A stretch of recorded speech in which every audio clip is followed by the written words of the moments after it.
Hi viewers, I am Shivangi. This one is my first video on this channel and I am going to explain you computer subject from this book ICSE Computer Applications for ninth class. So let's start our chapter. I am going to explain you chapter 3 of this book, values and data types. And we all know what is values and data types. Data types are the basic of any program language. Without data types programming is not possible. We all know अगर हमारे पास कोई data type नहीं होगी तो हम कोई भी programming नहीं कर सकते. अगर हमें प्रोग्रामिंग करनी है तो हमें डेटा टाइप्स याद होनी चाहिए. तो let's start our chapter. And I am not going to explain you from this book. I am going to explain you from my internally notes that I have made from this book. Let's start our video. So our first topic is tokens. So tokens होते क्या है? Token is the smallest element of a program that is meaningful to the compiler.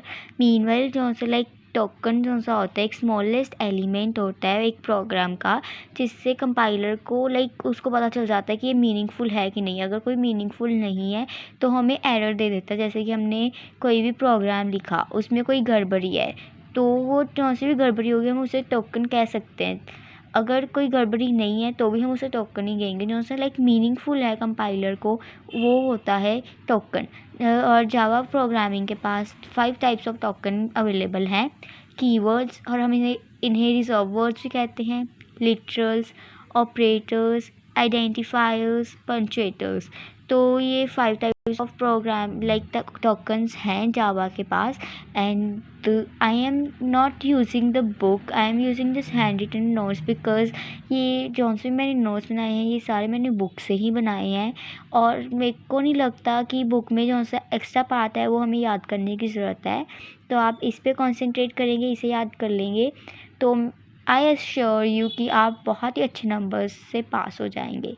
तो इसके बाद ही हमने ये flow chart बनाना है. अगर आप इतना सा भी लिख देंगे ना 5 मार्क्स के क्वेश्चन में तो आपको पूरे 5 आउट ऑफ 5 मिलेंगे. और उसके बाद आता है अब नाउ कॉन्स्टेंट्स. तो कॉन्स्टेंट्स को हम लिटरल्स भी कहते हैं, और लिटरल्स और कॉन्स्टेंट की सेम ही होती है डेफिनेशन, कोई भी चेंज नहीं होता.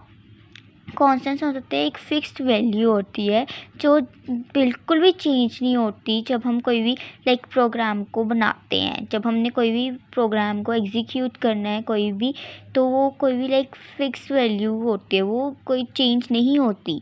जैसे कि हमने अगर एक प्रोग्रामिंग में लिखा कि x की वैल्यू 5 है, तो वो चेंज होकर 6 नहीं होगी, हमें एग्जैक्ट वैल्यू ही मिलेगी. ठीक है. तो ये कॉन्स्टेंट्स का एक फ्लो चार्ट होता है. तो कॉन्स्टेंट्स हो सकते हैं फर्दर डिवाइडेड होते हैं 2 टाइप्स में, न्यूमेरिकल कॉन्स्टेंट्स और करैक्टर कॉन्स्टेंट. और न्यूमेरिकल कॉन्स्टेंट्स होते हैं वो ऑलमोस्ट 2 और फर्दर डिवाइड होते हैं integer constant and real constant में. और जो से करैक्टर कॉन्स्टेंट होते हैं वो भी 2 पार्ट्स में डिवाइड होते हैं, जो से होते हैं करैक्टर एंड स्ट्रिंग. सो हम पहले इंटीजर कॉन्स्टेंट की बात करेंगे. तो ये एक सीक्वेंस ऑफ होल नंबर होता है. इनका एक सीक्वेंस होता है एक होल नंबर का, वो हम उसे कहते हैं इंटीजर कॉन्स्टेंट्स. जैसे हमने एक एग्जांपल ले लेते हैं 120, 375, 400. तो ये जो से इंटीजर कॉन्स्टेंट हैं. और रियल कॉन्स्टेंट्स होते हैं ये नंबर होते हैं जो से फ्रैक्शनल पार्ट में होते हैं, डेसिमल जिसमें होता है, ये डेसिमल को कंटेन करते हैं. ठीक है. इसकी एग्जांपल हो जाएगी 420.420 माइनस 0.123. तो इसके बाद हम करते हैं करैक्टर कांस्टेंट. करैक्टर कांस्टेंट कौन से होते हैं? ये कांस्टेंट होते हैं जो से सिंगल कोट्स में होते हैं पहली तो बात, और दूसरा ये सिर्फ और सिर्फ एक ही करैक्टर होता है इसके अंदर, 2 नहीं होते. For example single cot A. And ये जो से होते हैं डिफरेंट होता है इनमें कि बड़े ए में और जो सा हम बड़ा ए तो लिखते हैं पर सिंगल कोट्स में लिखते हैं. तो इन दोनों में बहुत ज़्यादा डिफरेंस है कंप्यूटर लैंग्वेज में. तो स्ट्रिंग कांस्टेंट क्या होते हैं? स्ट्रिंग कांस्टेंट होते हैं एक सीक्वेंस ऑफ करैक्टर होता है जहाँ से हम डबल कोट्स में लिखते हैं फॉर डिस्प्लेइंग अ मैसेज. जैसे कि इन्होंने एक डिस्प्ले किया मैसेज को डबल कोट्स में हेलो और 89. तो इसमें हम ये नहीं देखते कि 1 करैक्टर हमने रखना है, 2 करैक्टर रखने हैं. हम ये अपने मर्ज़ी से होता है हमने कितने करैक्टर रखने हैं इसमें. और इसमें हम ब्लैंक स्पेसेस अलाउ होती है. हम इसमें डिजिट्स रख सकते हैं, कॉमास डाल सकते हैं, स्पेसेस हो सकती हैं. इसमें कोई भी ऐसे मनाही नहीं है. नाउ डेटा टाइप हम करेंगे. तो जो से डेटा टाइप होती है ना, ये एक आइडेंटिफाई करती है, ये यूज़ की जाती है आइडेंटिफाई करने के लिए कि कौन सी टाइप ऑफ डेटा हमने एलोकेट की है। एंड ये लाइक एश्योर करती है कि हमने इसका यूज़ किया है उस डेटा टाइप का कि नहीं। तो डेटा टाइप फर्दर डिवाइड होती है 2 टाइप्स में, प्रिमिटिव डेटा टाइप और नॉन प्रिमिटिव डेटा टाइप।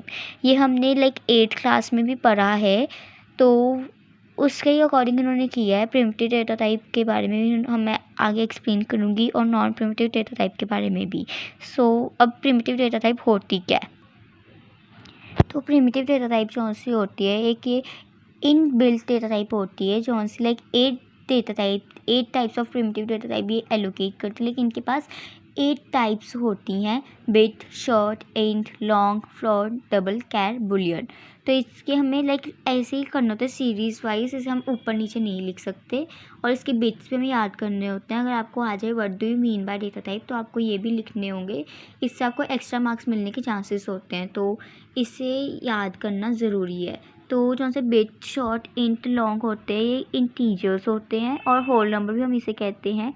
और जो से फ्लोट और डबल होते हैं ये डेसिमल टाइप्स में होते हैं। और कैर और बुलियन, कैर जो सा होता है ये लाइक कैरेक्टर के लिए यूज़ होता है, लाइक अल्फ़ाबेटिक नंबर और इंटीजर नंबर। एक ही नंबर इसमें ऐड हो सकता है, single character single digit can add, double नहीं हो सकता। हाँ इसके बिट 2 है पर हम इसमें एक ही कैरेक्टर कर सकते हैं इंसर्ट। और बुलियन हमें एक ट्रू और फॉल्स स्टेटमेंट देता है और कोई भी स्टेटमेंट नहीं देता। नाउ फ्लोट डेटा टाइप, ये फ्लोट डेटा टाइप जो सी होती है ये डेसिमल नंबर्स में होती है, ये हमें रेफ़र करती है फ्लोटिंग पॉइंट नंबर को एंड ये लिखी जाती है एक्सपोनेंट्स में। तो फ्लोटिंग पॉइंट जो से होते हैं ये भी 2 टाइप्स में हैं, दो में गिवन है, फ्लोट और डबल। तो इनमें फ्लोटिंग वैलिड जो से होती हैं वो ये होती हैं 5.0 विद डेसिमल, पॉजिटिव और नेगेटिव। लाइक इसमें हम डेसिमल लगाएंगे, अगर डेसिमल नहीं लगाए तो ये नॉन वैलिड में चल जाएगी। और हम लेफ़्ट पार्ट को हम मेंटीज़ा कहते हैं इसकी और राइट पार्ट को हम कहते हैं एक्सपोनेंट्स। और अब अंडर प्रेसिजन करेंगे तो ये 2 टाइप के होते हैं, फ्लोट और डबल। तो इसकी फ्लोट की जो से प्रेसिजन होती है वो 7 होती है और डबल की 15 होती है। हम इसे और लाइक छोटा f और स्मॉल d भी कहते हैं एंड इसकी वैल्यू को हम f बिग कैपिटल में भी फ्लोट लिख सकते हैं एंड डबल को कैपिटल D भी लिख सकते हैं। And now numerical overflow. तो न्यूमेरिक ओवरफ्लो इतना इम्पॉर्टेंट नहीं है पर मैं आपको थोड़ा बहुत इसके बारे में बता दूं। तो न्यूमेरिक ओवरफ्लो जो सा होता है ना, ये एक सेट ऑफ वैल्यूज़ होता है जो रिप्रेजेंट करती है प्रिमिटिव टाइप को और ये स्पेसिफिक इंटरवल में होती है। जैसे कि हम इसके एग्जांपल ले लें -2 पावर 31 रेज़ टू पावर 31 और 2 रेज़ टू पावर 31 -1।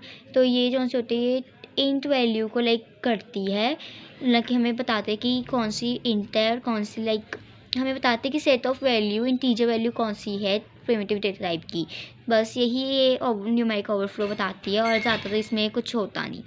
और ये इतनी इम्पॉर्टेंट भी नहीं है कि हम कहें कि बहुत इम्पॉर्टेंट है, तो न्यूमेरिक ओवरफ्लो इतना इम्पॉर्टेंट नहीं।